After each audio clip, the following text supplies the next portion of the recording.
ஆளுக்கு நலத்துடன் நாங்க கொல்லிமலை போனப்போ வந்து அத்திப்பழம் வந்து 1/2 கிலோ வாங்கியிருந்தோங்க. கொஞ்சம் காஸ்ட்லியா சொன்னாங்க. ஸோ 1/2 கிலோ மட்டும் வாங்கிட்டு வந்தோம். ஏன்னா எத்தன நாள் தாங்குதுன்னு தெரியல. ஆனா 1/2 கிலோ வாங்கிட்டு வந்தோங்க. அத்திப்பழத்த வந்து 4 பழம் போட்டீங்கன்னா தாராளமா 2 பேர் குடிக்கலாங்க.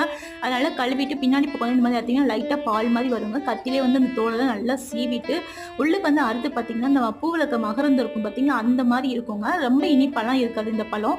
ஸோ இந்த பழத்த வந்து நம்ம இனிப்பு வேணும் அப்படின்னா ஜூஸ் போடுறப்போ வந்து நான் வந்து டேட்ஸ் சேர்த்துக்கிட்டேங்க. சப்போஸ் உங்களுக்கு வந்து டேட்ஸ் இல்லன்னா நீங்க நாட்டு சக்கரை கூட போட்டுக்கலாம். போட்டுட்டு நல்லா வந்து அடிச்சுக்கோங்க. மிக்ஸில அடிக்கிறப்போ வந்து நல்லா வந்து கொஞ்சம் அறப்படாது. ஸோ கொஞ்சம் வந்து தேங்காய் பால் ஊத்திக்கோங்க. நீங்க பால் ஊத்துறதோட தேங்காய் பால் ஊத்துனீங்க அப்படின்னா வந்து இந்த மாரி ஃப்ரூட்ஸ் பண்றப்போ வந்து அதுல இருக்க அயன் சத்து வந்து நமக்கு அப்படியே கிடைக்குங்க. ஏன்னா பாலும் அயன் சத்தும் நமக்கு சேர்றப்ப வந்து அதுல இருக்க சத்து வந்து நமக்கு கிடைக்காம போயிடும். எப்பவுமே கால்சியமும் அயனும் ஒண்ணா வந்து நம்ம சாப்பிடவே கூடாதுங்க. இது வந்து எனக்கு ஒரு டாக்டர் சொன்னது. அதனால வந்து நான் தேங்காய் பால் ஊத்தி இத வந்து ஜூஸ் போட்டேங்க. செம்ம டேஸ்ட்டா இருந்துச்சு. நல்லா ஃபில்லிங்கா இருந்துச்சு. கண்டிப்பா நீங்களும் ட்ரை பண்ணி பாருங்க. உங்களுக்கு பிடிக்கும். உங்களுக்கு இந்த வீடியோ பிடிச்சிருந்துச்சுன்னா ஒரு சின்ன லைக்கும், ஷேரும், சப்ஸ்கிரைபும் மறக்காம பண்ணிருங்கங்க. வாழ்க வளத்துடன்!